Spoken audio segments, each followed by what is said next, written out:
Buenas tardes, ¿cómo les va?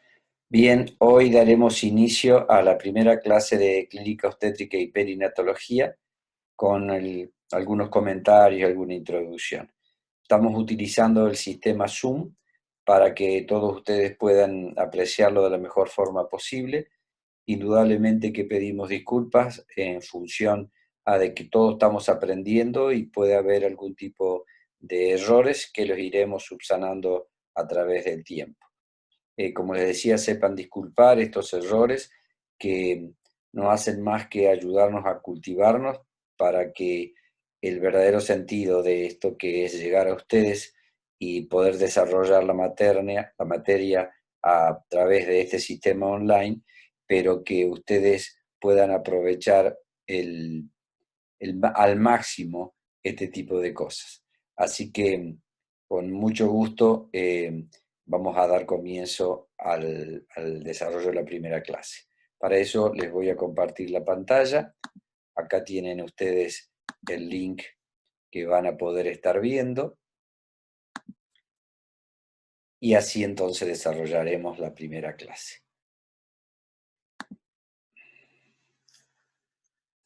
Buenas tardes, ¿cómo les va?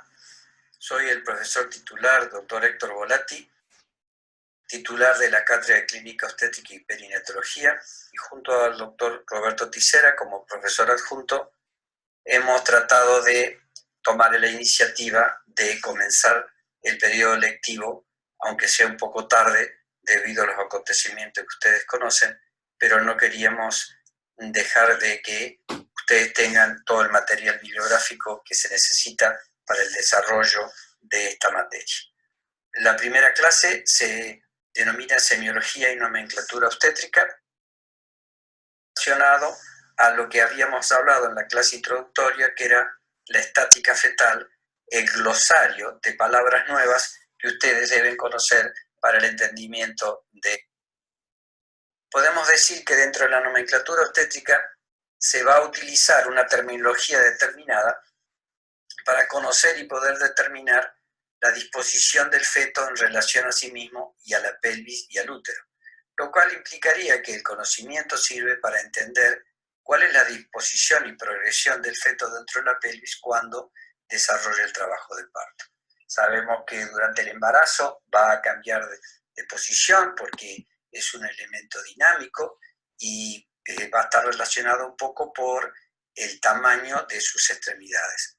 Sabemos que hasta el séptimo mes el feto en predominio de diámetro es la cabeza sobre el resto del cuerpo, por lo tanto deberá ocupar el fondo uterino, ya que el útero tiene una forma de pera, en el fondo es más, tiene mayor capacidad que en el segmento inferior, de manera tal que el feto hasta el séptimo mes estará en una posición como sentado. ¿Por qué? Porque de esa forma está ubicando su mayor volumen en el fondo uterino, que es lo que corresponde. Posteriormente va a producir una voltereta fisiológica alrededor del séptimo mes, donde se equiparan los pesos, ya que la cabeza ya no tiene el mismo crecimiento exponencial que tuvo en los primeros 7 meses, y sí lo que va a adquirir volumen va a ser el abdomen fetal, especialmente a nivel del abdomen propiamente dicho, porque es lo que va a hacer la ganancia de peso. Pero para no desviarnos del tema, decía que nomenclatura serían palabras que ustedes tienen que entender para poder saber cómo el feto se encuentra dispuesto dentro del útero. Encontramos una primera definición que es actitud. Y actitud es la relación que existe entre las distintas partes o segmentos fetales entre sí. Se consideran dos: la actitud de flexión y la actitud de deflexión o extensión. ¿Qué significa? Que el feto va a estar con sus brazos flexionados sobre el tronco, su cabeza pegada sobre el mentón, sobre el tórax, sus piernas flexionadas, los muslos sobre el abdomen, las piernas sobre los muslos y los pies entrecruzados. Esta sería la actitud de flexión, lo cual permitiría que el feto desencadene un trabajo de parto normal sin complicación. Pero podría pasar en esta posición de flexión, sino que esté en extensión o deflexión, y sería todo lo contrario. Particularmente interesa la extensión de la cabeza, ya que el mentón va a quedar a distintas distancias del esternón, dando lugar a distintas modalidades de presentación cefálica.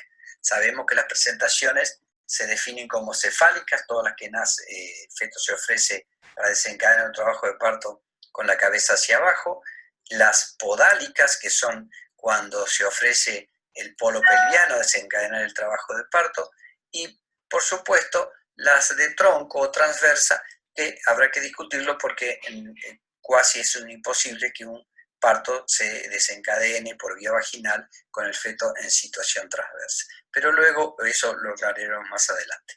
Referido a la presentación, les decía que había modalidades de presentación y así en las cefálicas, es decir, con la cabeza hacia abajo, el feto puede estar en su máximo de flexión, a donde el mentón está tocando el esternón. Y esta presentación se denominará de vértice, es el 99% de las presentaciones cefálicas. Si se deflexiona ligeramente, va a tomar una posición diferente, el diámetro va a ser diferente y su punto de reparo, que luego lo vamos a ver, va a ser distinto. Por lo tanto, esta presentación se llamaría de Brigham o de sincipucio. Si toma una actitud indiferente, es decir, que se deflexiona aún más, podríamos decir que estamos frente a una presentación de frente, y si se deflexiona del todo, está en su máximo grado de deflexión o extensión, la presentación se llamará de cara. Perfecto. Ahora, si hacemos un parangón entre el feto y la madre, podríamos pensar cómo se encuentra el feto dentro del útero. Y vamos a ver que no siempre lo vamos a encontrar como quisiéramos o como la biología quiere, es decir, en una situación longitudinal. Para esto, entonces, el feto va a adoptar diferentes posiciones. Dentro de estas vamos a encontrar definiciones como la que dice o explica lo que es la situación. Y la situación es la relación que existe entre el eje longitudinal del útero de la madre y el eje longitudinal del feto. Por lo que nosotros podríamos encontrar acá tres posibilidades de situación. Longitudinal, cuando ambos ejes coinciden, el del feto y el de la madre. Cuando ambos ejes son perpendiculares entre sí, se denominará situación transversa, y por supuesto, cuando adquieren una posición hacia uno de los oblicuos, izquierdo o derecho, se llamará posición oblicua. Situación oblicua, perdón. Esto es muy frecuente que se confunda. Uno cuando está definiendo habla de situación y posición como si fueran sinónimos, y en realidad van a ver que no, porque situación es la relación que tiene el feto en su eje longitudinal con el útero de la madre. En cambio, la posición, que la vamos a ver ahora a continuación, la posición es la relación que está entre una parte del feto referida como un punto de reparo, de referencia, que sería el dorso fetal, y comparado con una de las hemipelvis derecha o izquierda de la madre. Por lo tanto, en este caso, las posiciones del feto serían dos, derecha o izquierda. Posteriormente, lo que es la presentación. Y presentación se define como la parte más voluminosa del feto que se ofrece al estrecho superior, que lo cubre totalmente y que es capaz de desencadenar un trabajo de parto determinado. Pero no siempre es así. ¿Por qué? Porque la definición de presentación tiene dos partes, una que es estática y una que es dinámica. La parte estática es parte voluminosa del feto, que se ofrece al estrecho superior y que lo cubre totalmente. Esto es durante el embarazo, y esto lo desarrolla el polo cefálico, el polo podálico y el tronco. Pero la segunda parte, que es la parte dinámica, dice que es capaz de desencadenar un trabajo de parto determinado, y eso solamente lo pueden realizar la cefálica y la podálica, un trabajo de parto determinado, que siempre va a ser igual. ¿Por qué? Porque las presentaciones del tronco no pueden desencadenar un trabajo de parto determinado, es decir, que siempre sea igual, ya que las pocas veces que podría producirse un parto en presentación de tronco serían en fetos pequeños, muertos y macerados, en pelvis amplia y con muy buena dinámica en grandes multíparas. Si no, sería muy difícil que el diámetro del tronco pudiera atravesar el canal del parto, que no tiene más de 10,5 centímetros. Sintetizando entonces, presentación durante el embarazo, dos tipos, tres tipos: cefálicas, podálicas y de tronco. Y durante el trabajo de parto, solamente dos tipos: cefálicas y podálicas.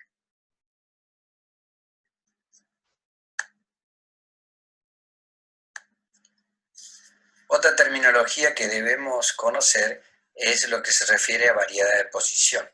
Variedad de posición es la relación que existe entre el punto de reparo de cada presentación y uno de los extremos de los diámetros del estrecho superior de la pelvis. Esto significa que serían 8, ya que los diámetros del estrecho superior de la pelvis serían anteroposterior, transverso y dos oblicuos. 4. Como toman sus extremos donde nacen y donde terminan, se complementaría a 8 puntos donde los diámetros tocan la pelvis.